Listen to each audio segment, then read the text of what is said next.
Give it a lot of interest. Smile at you while they're taking your country. That's the Democrats. What Malcolm called the Republican wolf and the Democratic fox. But check this out.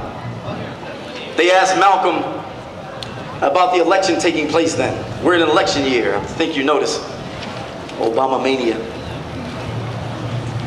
Lyndon Johnson was running against Barry Goldwater. Barry Goldwater was right wing. Lyndon Johnson was supposedly a liberal. They asked Malcolm, who are you voting for? Malcolm said, I don't vote.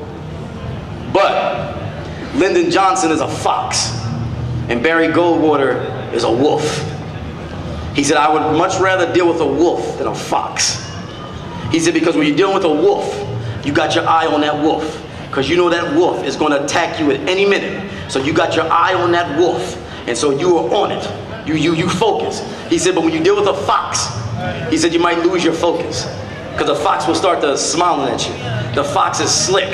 He said, black people have always made more progress going up against a power that was noticeably against them. He said, black people have always made the most gains going up against a power that is noticeably against them. And they met that power head on. So what Malcolm was saying was that black folks don't do too well when liberals are in office. Black folks have a tendency to go to sleep when liberals are in office. Tell the truth. If Hillary or Obama gets in, some of y'all going to sleep. If Hillary or Obama gets in, some of y'all going to sleep, and you're not going to be as active as you were when the idiot was in the White House. Tell the truth. Right now, George Bush is in, right? That dumb idiot. He's in, right? Isn't he? And now look at the stuff that he's doing. Look what George Bush is doing. It woke many of us up, didn't it? We started thinking about certain things, didn't it? We started reading and studying about the 60s and 70s, didn't it? We started thinking about our lifestyle more, didn't it? What type of contribution we can make to what's going on, didn't it? George Bush, with his dumb self, woke us up. He woke us up. He woke up the Muslims all around the world. He's waking up black folks. He's waking up Latinos. He's waking up progressive whites. He's destroying the middle class. He's destroying the middle class. He's allowing the rich to get richer and the poor to get poorer. He's intensifying the pressure on the people, and the people are slowly beginning to wake up and respond. If Hillary gets in or Obama gets in, many of us are going back to sleep. Because we're going to think that it's change coming. It's change. Hillary going to drop more bombs than George W. Obama will send troops to Africa too. If the corporations want Obama to send troops to Africa to steal that oil, Obama got to do it. And so it's very important that what Malcolm taught us, look at things internationally, and we'll be able to see things locally. The Democrats and the Republicans both believe in U.S. imperialism. The Democrats and Republicans both believe that America should be an empire, and Malcolm understood that. And Malcolm also understood that it is better to deal with someone who hates you, and they tell you that they hate you. They show you that they don't care about you. It is better to deal with that type of person than to deal with someone who smiles in your face and is slowly stabbing you in the back and you don't even feel the wound yet. No. It's better to deal with someone who we know exactly where they're coming from. But George W., we know exactly where George W. is coming from. He's an idiot. He's a dumb man. But we know exactly where he's coming from. He ain't gonna smile at us. He ain't gonna smile. George Bush used the word crusade on us, on the Muslims, didn't he? He used the word crusade twice. George Bush don't care. He don't care. He's coming right at us. A Democrat ain't gonna use the word crusade. They'll say something else. It'll be a pretty word. And they'll smile at us while they're saying it. And while they're still stealing our land and killing our people. So it's better that we deal with someone who we know that we're gonna go at, right? So be very careful on this election. Malcolm, look, use his analysis. Use his analysis.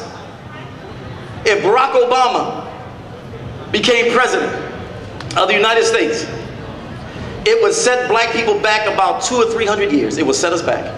It would set us back. It'd be the worst thing that could happen to black people if Barack Obama became president of the United States. You know why? Because all over the world, black people have a good reputation among struggling peoples.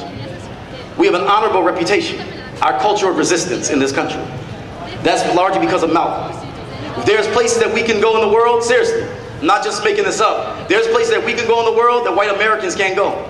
Can't go, right? Not because of them personally, but because of what they represent. But there's places in the world that we can go as black people because of the culture of our resistance. That's the reputation that we have in the world. If we have a black man who's president of the United States, that means he's the figurehead of this empire. This corrupt, brutal, immoral empire. So Barack Obama, as we said earlier, would have to send troops to Africa to steal their land. Barack Obama would have to bomb Muslim countries. Barack Obama wants 100,000 more troops. Barack Obama is owned by the same people that own all the politicians. Be very careful.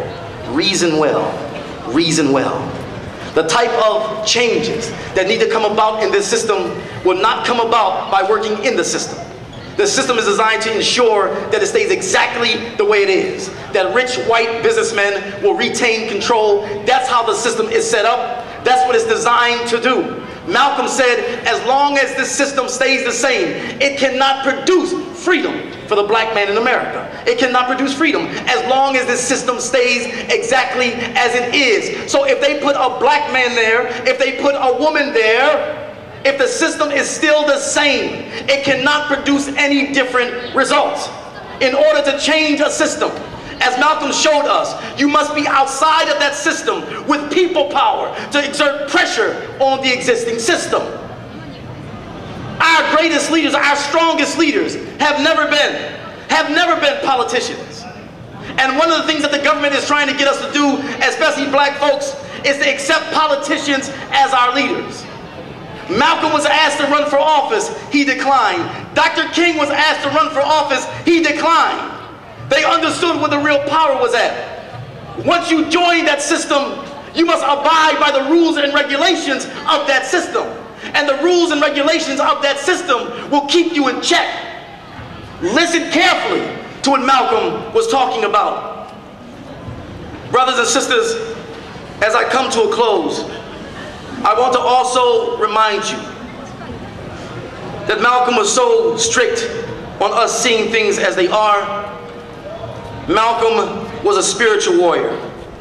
We were having a discussion a few minutes ago, and we were saying that some of the problems, some of the mistakes that we made in the 60s, that the older ones made in the 60s.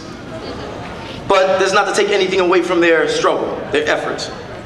But when you look at many of the organizations in the 1960s, and it's good that you have some of the ex-Black Panthers going around giving talks. That's very important. I think David Hilliard, one of the founders was just at Pomona. Emory was here yesterday, right? Emory Douglas was here yesterday. Very good. And I think Elaine Brown was here a few weeks ago. Excellent. Very, very good. Please keep doing that, because this generation has to be reconnected to that history. But one of the mistakes that was made during that time was that many of the groups took Malcolm's militancy, but they didn't take his morals. Many of the groups took Malcolm's militancy, but they didn't take his morals. And when you look at how, for example, our cities became flooded with drugs, you'll see that many of the revolutionaries during that time, they actually took drugs. Because one of the things that happened in the 60s, and one of the ways that the 60s were destroyed, was that, remember when some of the white kids were also talking about LSD? Tune in, turn on, and cop out. Remember those days? Y'all read about that? Turn on, tune in, cop out, something like that, right? LSD. Don't deal with alcohol. That's the mainstream drug. Let's rebel. LSD. Summer of Love, so on and so forth, right? The movement became infested with drugs. Infested with drugs. It wasn't just the white hippies who were all drugged out. It happened in the black community too. And some of the black activists were engaging in drugs. That's why they want y'all high. That was one of the major ways that they destroyed our movement. Drugs. Influx of drugs. They took Malcolm's militancy, but they didn't take his morals. And when you have militancy and your morals are shaky, it's going to run into some problems. Big problems. And so drug addiction and drug use was running rampant in the movement. It was running rampant, rampant, and it destroyed. Women were being exploited in these movements. They were being exploited for their bodies in these movements. the same movements that were going up against the system,